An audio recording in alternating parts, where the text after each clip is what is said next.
Salam alaikum, bismillah ar-Rahman ar-Rahim. Donc on est toujours dans le chapitre 2, le chapitre qui concerne la physique nucléaire, programme du deuxième bac international, option française, sciences maths, sciences physiques et SVT. La leçon numéro 1 de ce chapitre, c'est la décroissance radioactive. Suite, donc c'est la troisième vidéo concernant cette leçon. La première vidéo, on a vu la stabilité et l'instabilité du noyau. Voilà, on a vu la structure du noyau.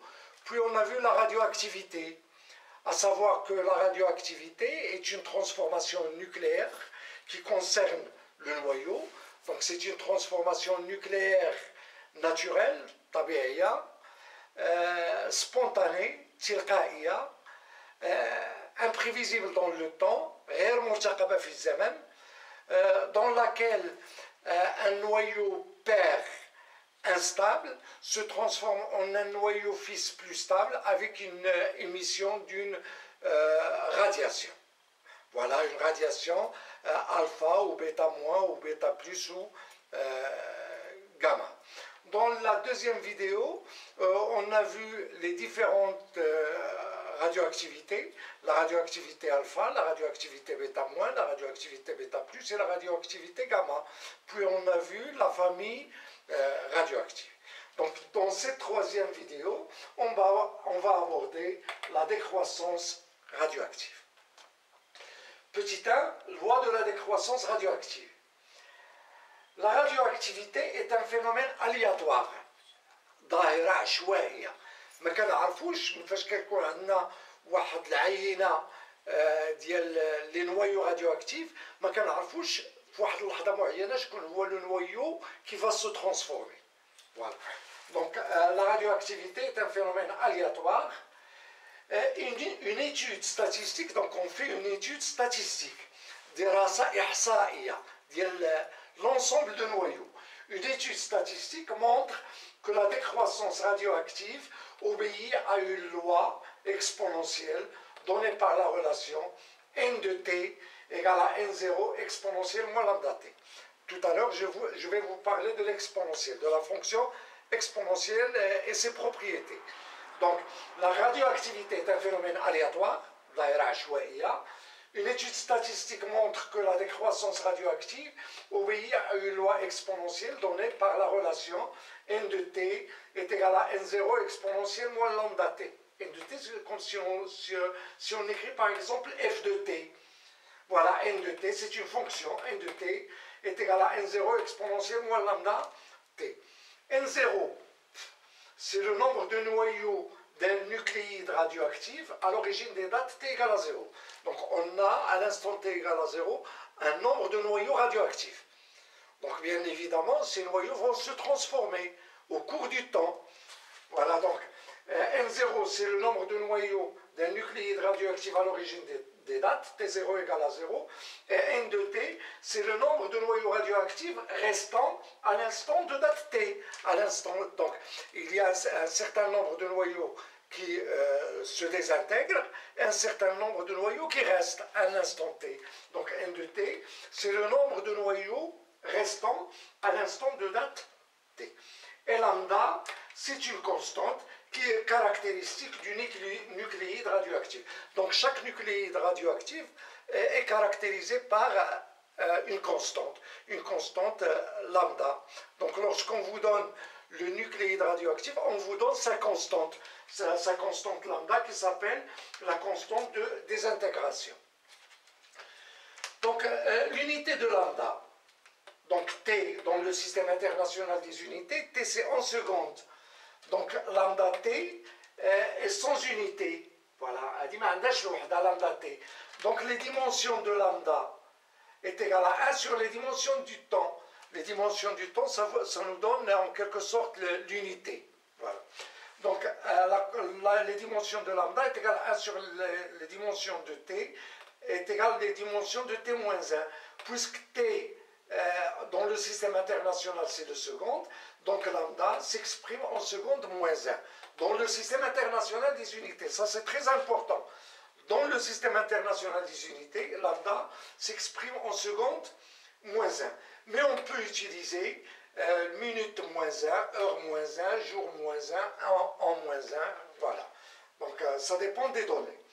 Donc lorsqu'on trace la courbe qui représente cette fonction n de t en fonction du temps, à l'instant t égale à 0, donc à l'instant t égale à 0, on a n0, puis au cours du temps, n diminue jusqu'à ce qu'il devienne égal à 0. Donc c'est une fonction qui est décroissante. Ça, c'est la fonction n de t égale à n0 exponentielle moins lambda t. C'est une fonction décroissante.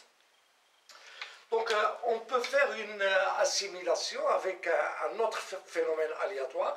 غندير واحد المحاكاة مع ظاهرة عشوائية أخرى.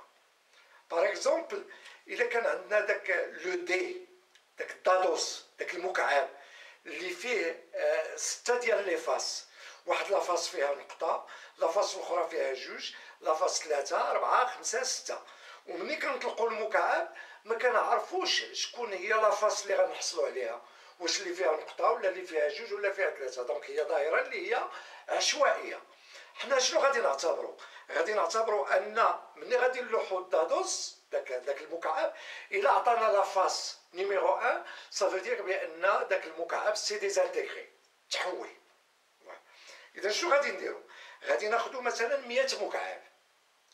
100 مكعب عندنا في اللحظه تي تساوي صفر، مازال حتى واحد ما تحول. اذا شنو غادي نديروا؟ بعد مرور واحد المده زمنيه مثلا 10 مثلا دقيقه، غادي نلوحوا دوك المكعبات وغادي نشوفوا دوك اللي عطاونا واحد غادي نحيدوهم. اذا غادي نعتبروا انهم تحولوا. شنو غتبقى لنا؟ غتبقى لنا واحد العدد في اللحظه مثلا تي 1. هنا غتعطينا ان 1 في اللحظه تي 1. عاوتاني بعد مرور واحد الدقيقه غادي نلوحوهم ودوك اللي عطاونا لافاس 1 نحيدوهم. شنو غتعطينا؟ غادي يبقاو لنا ان 2 دوك اللي تحيدوا مشاو، وكنحسبوا اللي بقاو عندنا ان 2 في اللحظه تي 2. فاش كناخذوا دوك النقاط وكنرسموا المنحنى كنحصلوا على منحنى بحال هذا. فوالا سي اكزاكتومون لا ميم شوز، لان هي ظاهره اللي هي ظاهره عشوائيه. دونك ان en fonction du temps. Donc n, c'est le nombre de noyaux radioactifs restant à l'instant t. N0, c'est le nombre de noyaux radioactifs à l'instant t égal à 0. Et n diminue en fonction du temps selon cette fonction. N de t égale à n0 exponentielle moins lambda t. Donc voilà, on a vu la constante du temps. Lambda, c'est la constante du temps. L'unité d'IRA, il y a lambda, il y a seconde moins 1. Voilà qu'on peut utiliser minute moins 1, heure moins 1, le jour moins 1, an moins 1. 2. La constante de temps est le temps de demi-vie, ou bien la demi-vie. Donc la constante de temps, tout d'abord. On définit la constante du temps, tau, par tau est égal à 1 sur lambda, la constante du temps d'un nucléide radioactif. C'est tau est égal à 1 sur lambda. Si tau égale à 1 sur lambda, lorsqu'on remplace là, qu'est-ce qu'on obtient? N à l'instant t est égal à n0 exponentielle moins t sur tau.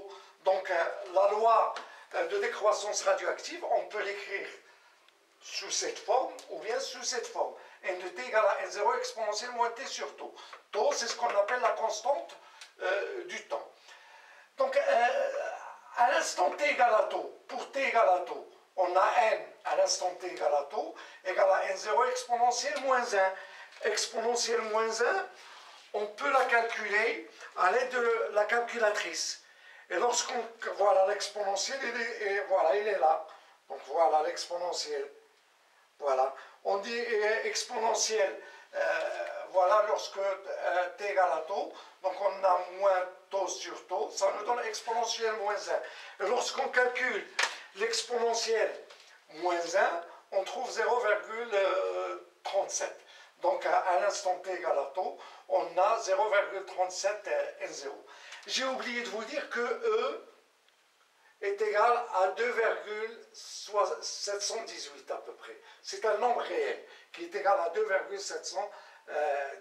718. Donc n de t égale à n0.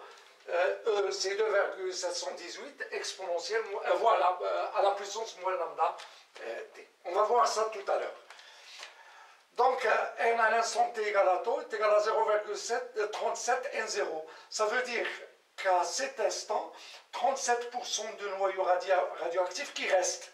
Ça correspond à 37%. Et 63% se sont désintégrés. Donc, pour déterminer taux, on détermine taux à partir de la courbe. Donc, pour déterminer taux à partir de la courbe, qu'est-ce qu'il faut faire? On trace la tangente à la courbe à l'instant t égale à 0.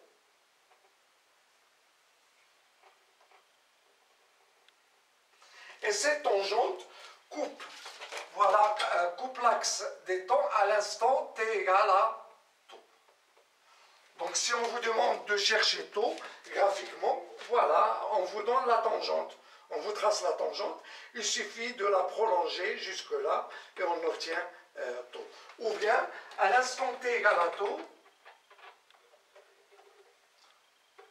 on a là 0,37 N0. Voilà, on calcule 0,7 N0 et on fait la projection et on trouve taux. Ça, c'est pour la constante du temps. Pour la demi-vie, T1,5, ou bien ce qu'on appelle la période, c'est le temps nécessaire à la désintégration de la moitié du noyau d'un échantillon radioactif. Par exemple, on a N0, c'est le nombre de noyaux radioactifs à l'instant t égale à 0. Après T1,5, on obtient N0 sur 2. N0 sur 2 se désintègre, il reste la moitié, N0 sur 2. Après T1,5, la moitié de N0 sur 2 disparaît, se désintègre, et il reste N0 sur 4. N0 sur 4 disparaît, et N0 sur 4 reste. De la même façon, après T1,5, il nous reste N0 sur 8. Voilà, c'est illustré là. Voilà, donc on a N0. Voilà la courbe qui nous donne N de T en fonction du T. À l'instant T égale à T1,5, et il nous reste N0 sur 2. C'est la moitié de N0. À l'instant T égale à 2T1,5, on a N0 sur 4. C'est la moitié de ça, de N0 sur 2. Et à l'instant T égale à 3T1,5, on a N0 sur 8. C'est la moitié de ça. Voilà, donc N0 sur 8. Voilà. Donc on a vu la loi de décroissance radioactive, N de T égale à N0 exponentielle moins lambda T. Voilà, la courbe c'est ça. Donc on a vu la constante du temps et la demi-vie. Maintenant je vais vous parler des propriétés de l'exponentielle.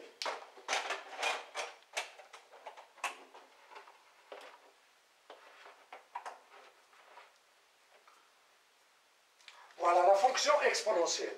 La fonction exponentielle, c'est une fonction définie de R vers R étoile plus. Donc f de x égale exponentielle x. De R vers R étoile plus. Ça, c'est toujours positif. Avec E égale à 2,718. Quelques propriétés, les propriétés اللي غادي نحتاجو حنا ماشي كاع les propriétés mathématiques. هذوك غتشوفوهم في المات. Donc, on a exponentielle a plus b égale à exponentielle de a fois exponentielle de b. La dérivée de l'exponentielle x, f' de x, exponentielle de x dérivée est égale à exponentielle de x. Donc, la dérivée de l'exponentielle de x est ça. Dérivée de exponentielle x, c'est exponentielle x. Et la dérivée de exponentielle ax est égale à a exponentielle ax. Ça, c'est très très important. Donc, exponentielle ax dérivée est égale à a exponentielle ax. L'exponentielle de x dérivée est égale à exponentielle x. Voilà, exponentielle a plus b égale à exponentielle a fois exponentielle b. Ça, vous allez le voir en maths, plus en détail. Puis la fonction logarithme népérien. Le logarithme népérien, je vois la fonction exponentielle ou le logarithme. Alors, le logarithme, voilà la fonction réciproque de l'exponentielle. Donc, on a y, il a y égale f de x égale exponentielle de x. Alors, x égale f moins 1 de y, la fonction réciproque, qui est égale à ln y. Ln, c'est ce qu'on appelle le logarithme népérien. Donc, voilà les propriétés. L'exponentielle de 0 égale à 1. Ou log de 1, ln, logarithme népérien, ln de 1 égale 0. Voilà, ça c'est la première propriété. ln de 1 égale à 0. Donc ln est la fonction réciproque de l'exponentielle de x. C'est-à-dire, f moins 1 de f de x est égal à x. C'est-à-dire f moins 1 de y est égal à x. Voilà, f moins 1 de f de x égale à x. Donc les propriétés des fonctions réciproques. Donc ln de exponentielle x est égal à x. ln il y a f moins 1. Ou exponentielle de x, il y a f de x. Donc f moins 1 de f de x est égal à x. C'est très très important. ln de exponentielle x égale x. Quelques propriétés du logarithme népérien. ln a b égale ln a plus ln b. ln a sur b, a et b bien évidemment appartiennent à r étoile plus. ln a sur b égale ln a moins ln b. ln 1 sur a égale ln de 1 moins ln a. ln de 1 égale à 0, donc ça nous donne moins ln a. Voilà, donc ce sont les propriétés du logarithme. حفظوا هذه البروبريتي هادو وهذه البروبريتي ديال اللوغاريتم ونعرفوا ان ln est la fonction réciproque de l'exponentielle de x. Maintenant, on va voir l'expression de t1 demi. Ce t1 demi là. Voilà, la demi-vie. Donc on a n à l'instant t égale 1 demi est égal à n0 exponentielle moins lambda t1 demi. On remplace t par t1 demi. Et à l'instant t 1 demi, la moitié du noyau se désintègre. Et il reste la moitié, il reste n0 sur 2. On simplifie par n0, ça nous donne exponentielle moins lambda t1 demi est égal à 1 demi. Donc pour trouver t1 demi, qu'est-ce qu'il faut faire? On utilise cette propriété. ln de exponentielle x égale x. Donc on écrit ln exponentielle moins lambda t1 demi est égal à ln de 1 demi. ln exponentielle moins lambda t1 demi, c'est moins lambda t1 demi. Et ln de 1 sur 2, c'est moins ln2. Donc t1 demi égale ln de 2 sur lambda. وهذه حفظوها. À retenir.